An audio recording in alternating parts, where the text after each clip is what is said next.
Ну, давайте сразу согласимся с тем, что все космические исследования, осознанно или неосознанно, порождены стремлением увидеть себя со стороны, извне, глазами иной цивилизации, иной жизни, не только занимающей внешнюю позицию по отношению к нашей, но и способной объективно оценить ее значение и возможности.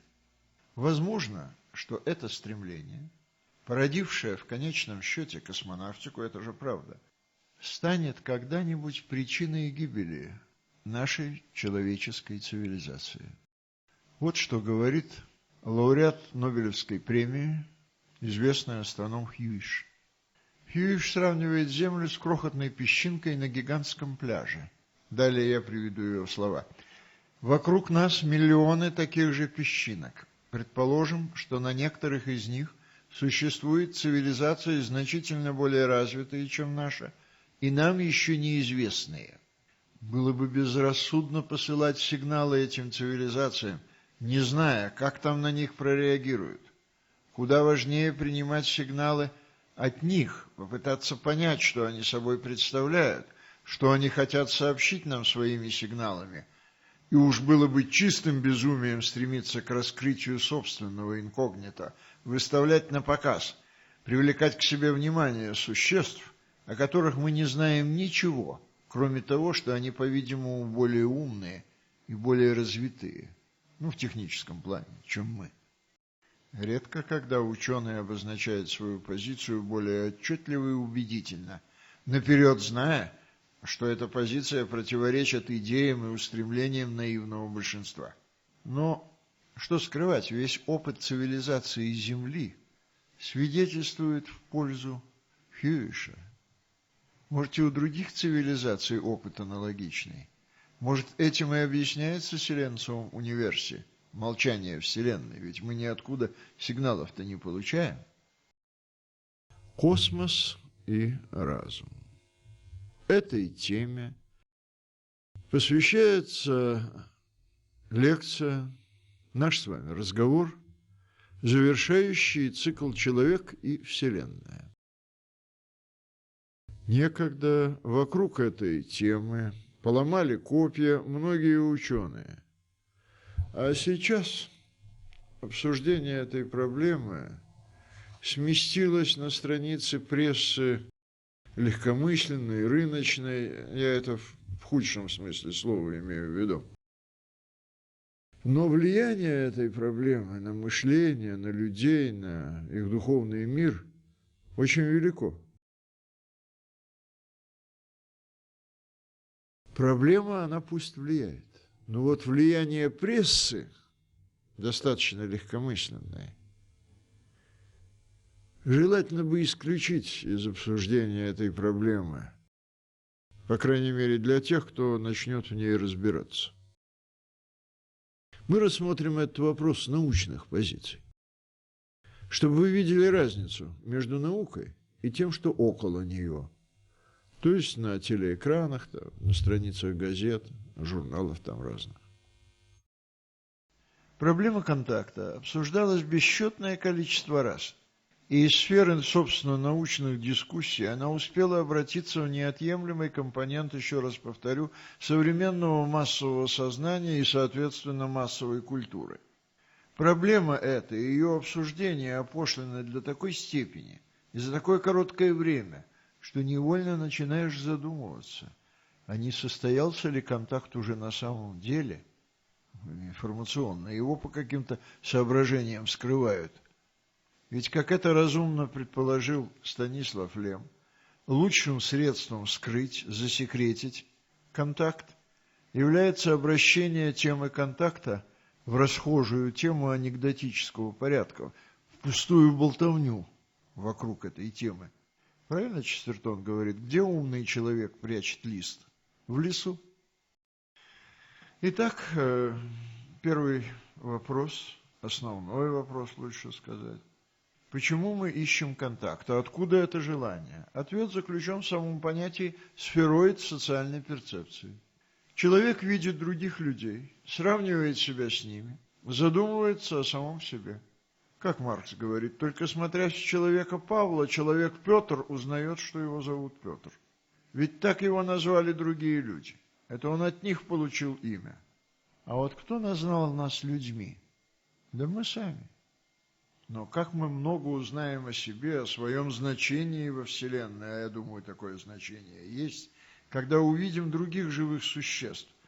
Быть может даже, это крайне маловероятно, но нельзя полностью исключить, быть может даже себе подобных. Во-первых, контакт. Почему мы ищем контакта? Контакт может быть порожден вполне актуальной экономической необходимостью. В силу необходимости в каких-то химических элементах, источниках энергии. Такая необходимость может возникнуть.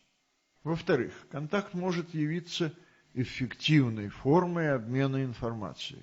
Для науки это огромное дело. В-третьих, контакт может дать мощный толчок развитию промышленности, экономики, и, соответственно, науки, конечно. И, в-четвертых, не исключена, вспомним Хьюиша, и ситуация активной обороны от контакта с силами, цели которых для нас могут быть непонятны и даже опасны. Теперь рассмотрим проблему с позиции системного анализа. Коллективное бессознательное, деятельность общения и понимание взаимосвязаны там, где текст из средства, например, средства передачи мыслей, средства общения, средства воздействия, наконец, где текст из средства начинает обращаться в цель. Именно на нем все сосредотачивается. Но эта цель посредующая, временная. Как вы помните, есть предметы одушевленные, есть неодушевленные. Это категории скорее грамматические. Есть предметы одушевленные, есть неодушевленные, но есть предметы одушевляемые, это текст. Ведь он не просто испачканная типографской краской бумага, не просто узор на папирусе, не просто покрытый чернильной вязью пергамент или исклеванная клинописью глинотабличек. Главным образом система или подсистема, называемая текст, она инициирует, возбуждает мысль в сознании того, кто с этой системой взаимодействует. Существует класс систем с анкерным компонентом. В кинотеатре анкер – это люди, которые войдут и сядут в кресло, чтобы смотреть фильм. В цистерне анкер – это бензин, который туда нальют, или нефть там, скажем. Для текста анкер – это тот, кто его читает, и как раз специфика текста как анкерной системы состоит в том, что он рассчитан на понимание того, кто способен его прочесть. Возможно, что Вселенная – это может быть система с анкером, и анкер – это человек. Такое предположение можно сделать, исходя из антропного принципа. Если рассматривать человека как часть Вселенной, а как иначе его рассматривать-то? То внимание привлекает модель, построенная именно на основе упомянутого мной антропного принципа. Гипотеза, положенная в основу такой модели, требует подобрать начальные условия так, что Вселенная, порожденная нашей моделью, станет похожа на тот мир, в котором мы живем и который мы наблюдаем. Это открытие, методологическое открытие. В методологии открытие – точка зрения. Новая точка зрения – это точка зрения Картера. Обычно к модели предъявляли требования быть способной воспроизводить ту панораму мира, которую мы наблюдаем. А он потребовал, чтобы модель содержала в себе возможность самого нашего существования. Формулировка Картера такова: то, что мы ожидаем наблюдать, ограничено условиями, необходимыми для нашего существования, как наблюдатели. А эти условия могут быть сформулированы более детально. Например, наше существование несовместимо с такими начальными условиями, при которых во Вселенной не могут появиться органические молекулы, ведь мы сами из них сделаны. Таким образом, антропный принцип – это такой селективный избирательный инструмент. Он позволяет отбросить такой класс начальных условий, при которых во Вселенной не может появиться человек или наблюдатель, подобный человеку. Ну-ка, обратите внимание на эту фразу. Мы отбрасываем условия, при которых наблюдатель не может появиться. Сильнее сформулируем. Мы можем считать допустимыми лишь такие начальные условия, при которых во Вселенной с неизбежностью должен появиться наблюдатель, подобный нам самим. Человек. Вот это называется сильный антропный принцип. Представление о множественности обитаемых миров ныне входит в научную картину мира, является ее компонентом. Конечно, это гипотетический компонент. Никаких строгих доказательств того, что космос обитаем, нет. Но научная картина мира всегда включает элементы, существование которых обладает лишь достаточной вероятностью, достаточно высокой, скажем, вероятностью. И естествознание вообще без гипотез не бывает.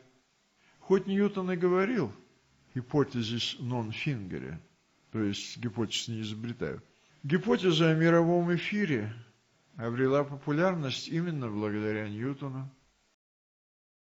Идея о том, что является Земля не единственным пристанищем разума во Вселенной, имеет историю многовековую.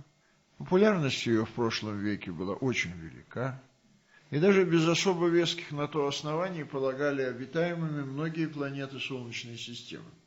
Приведу пример одному астроному, Груйтузину, по-моему.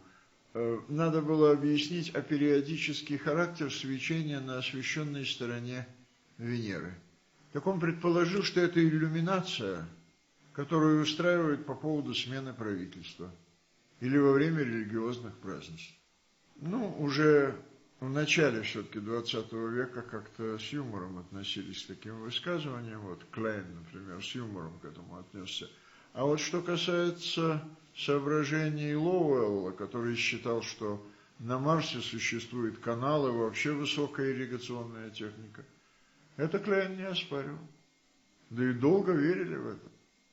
Но полвека спустя это уже никто всерьез не принимал.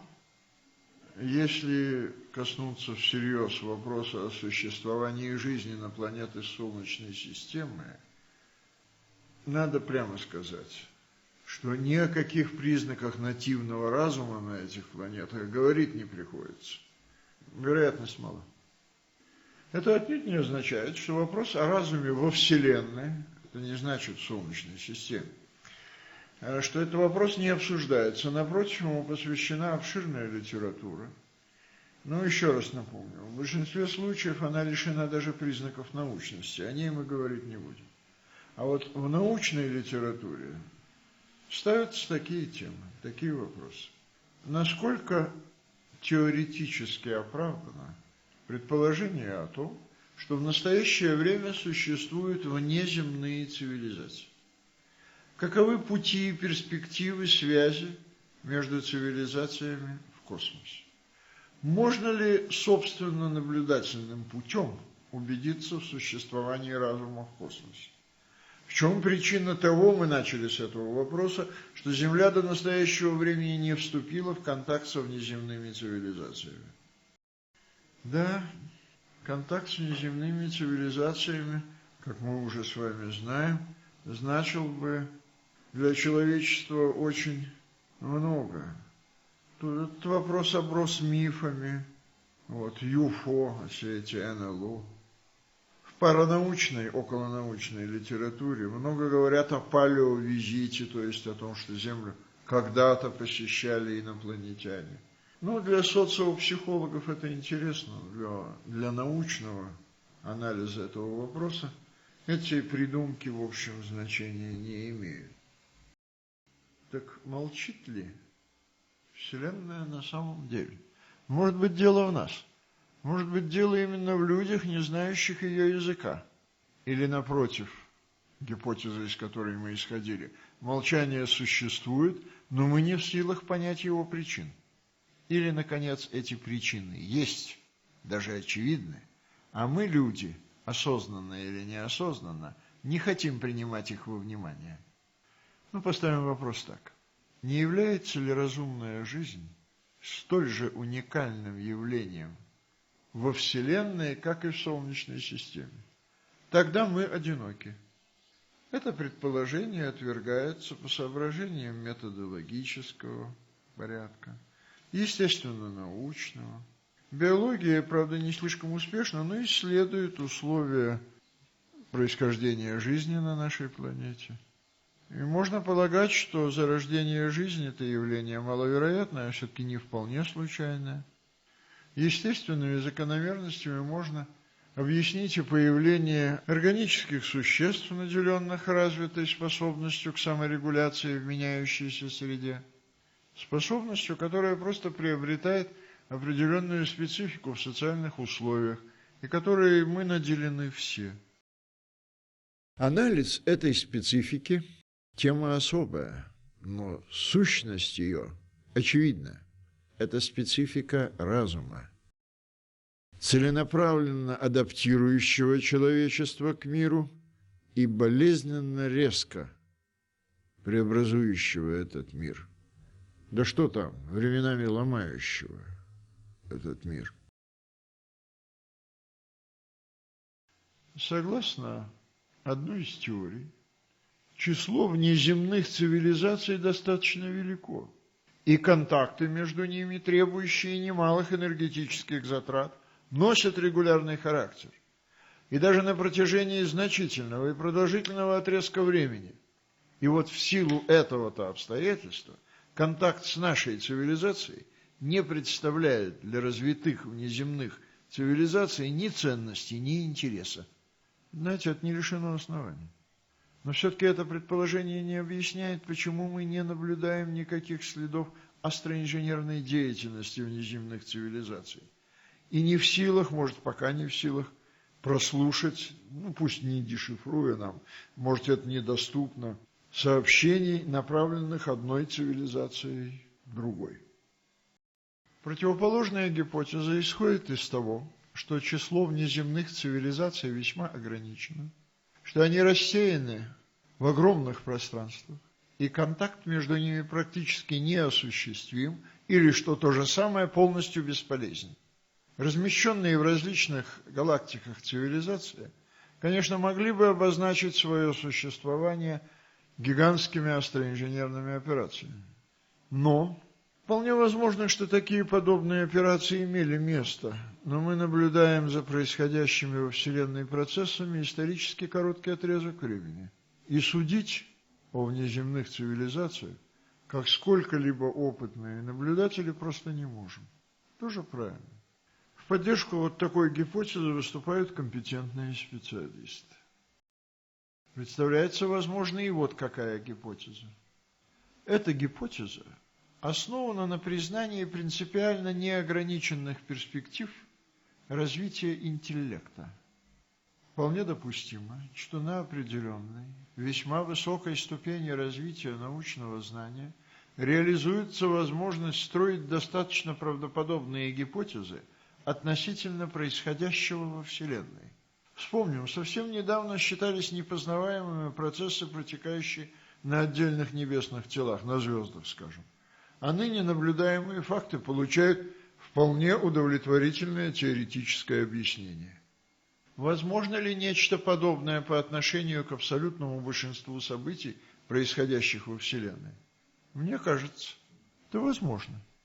И тогда вообще все эти контакты, полеты будут носить только контрольный характер, проверяющих ту или иную гипотезу относительно конкретного участка Вселенной.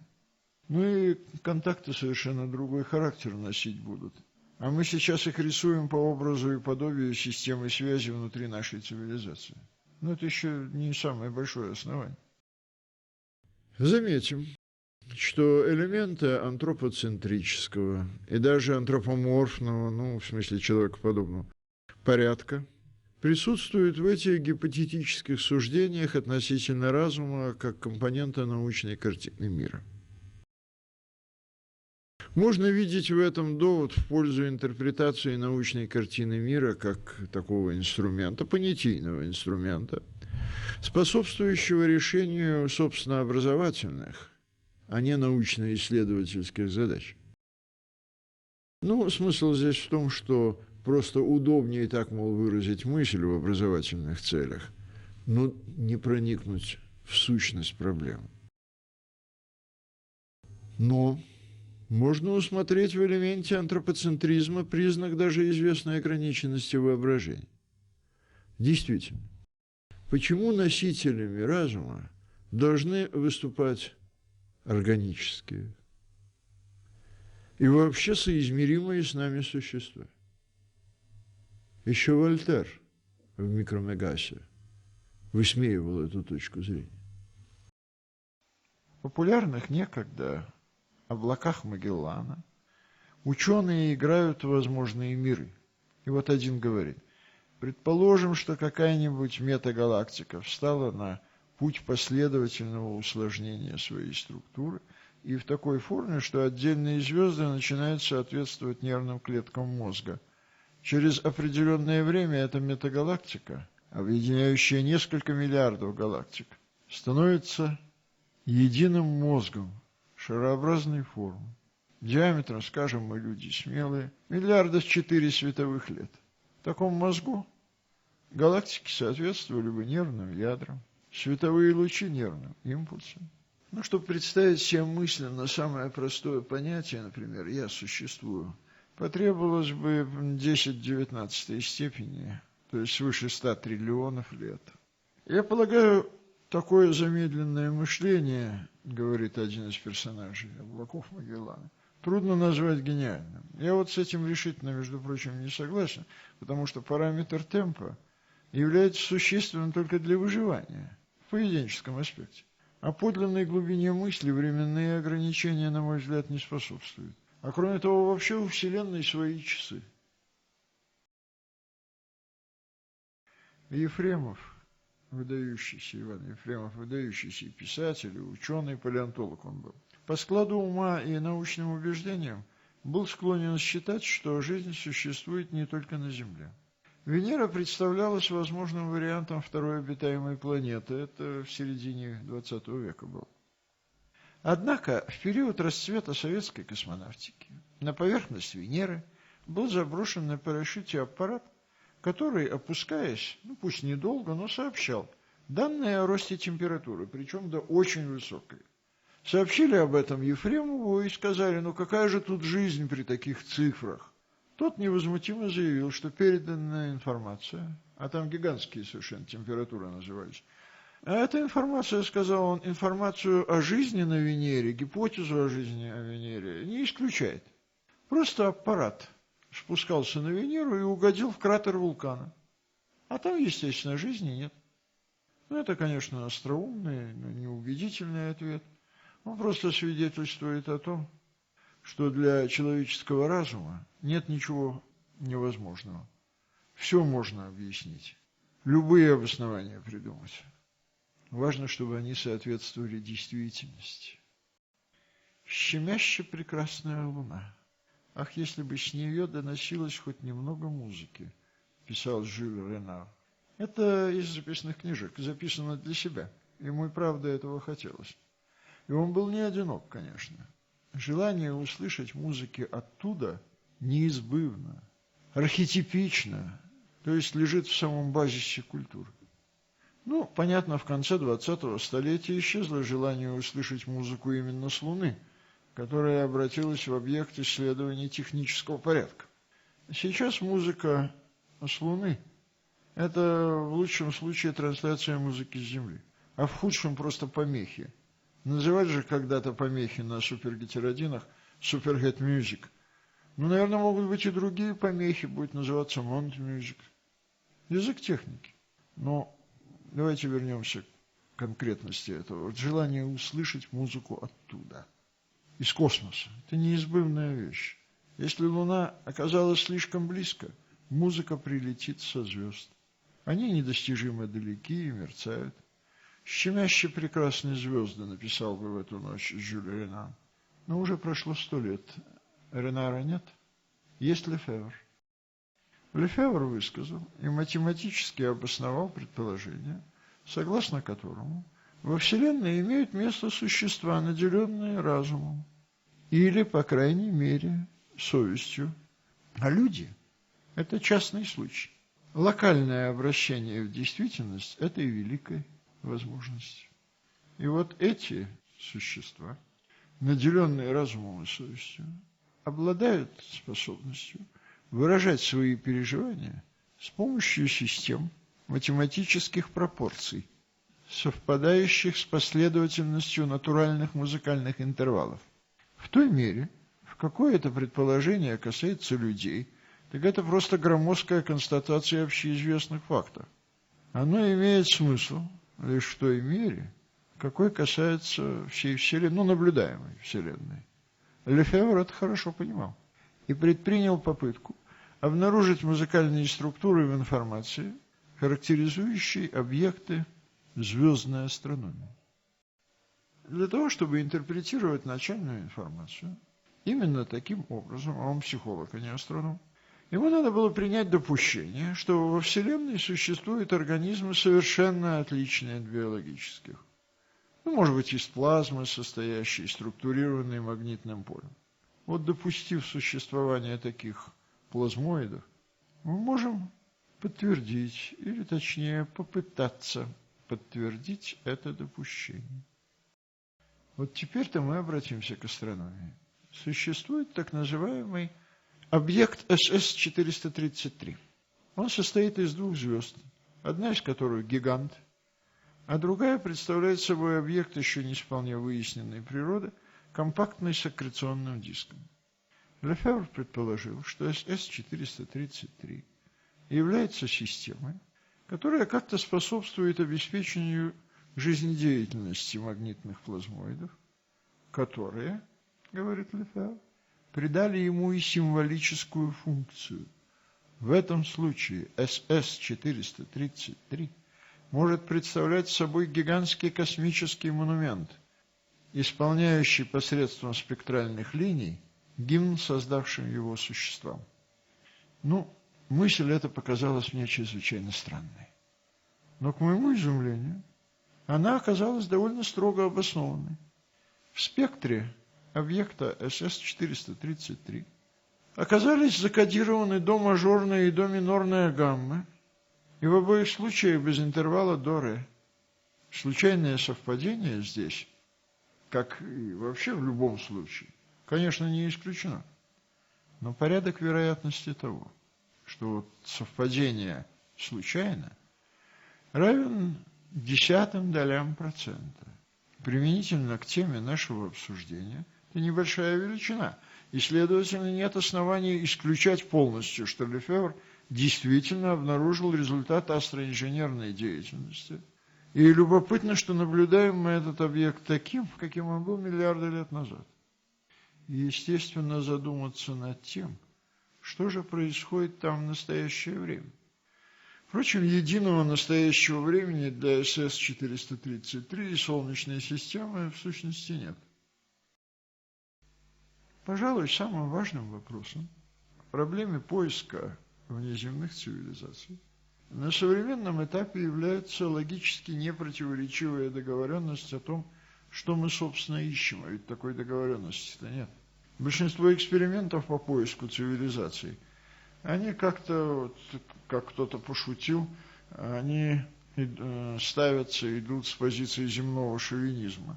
Несмотря на критику, потому что обнаружить цивилизацию, находящуюся именно на нашем уровне развития, даже среди ближайших звезд, тут вероятность такая близка к нулю. Но вот все же поиски цивилизации земного типа продолжаются.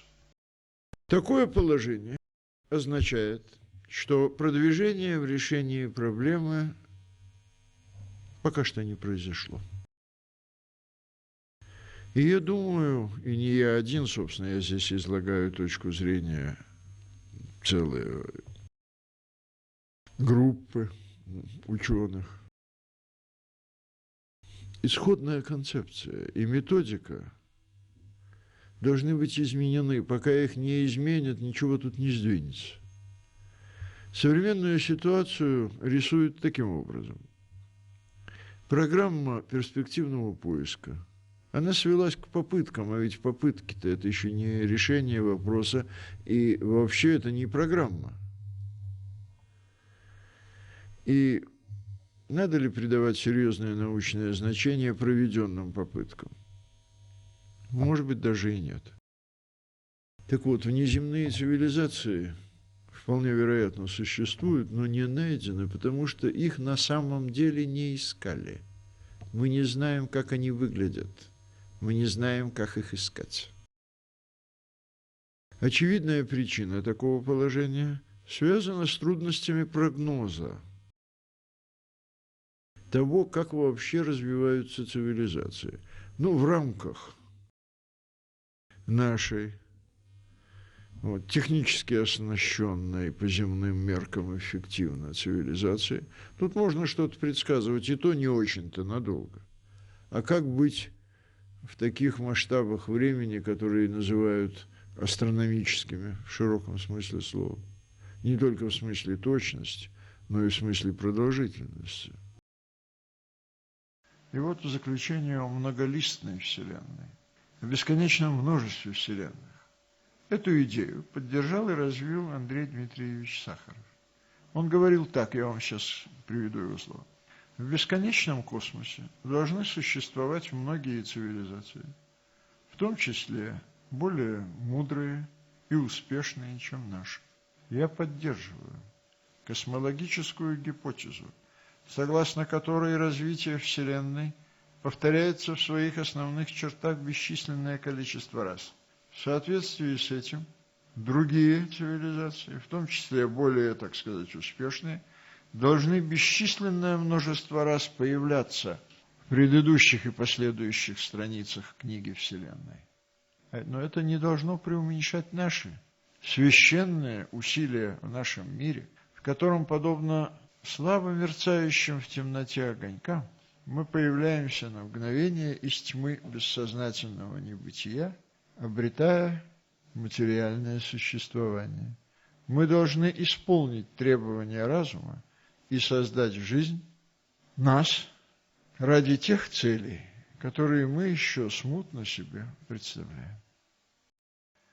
С той поры минуло четверть века, и мы поняли, сколь опасно стремиться к целям, которые мы смутно себе представляем.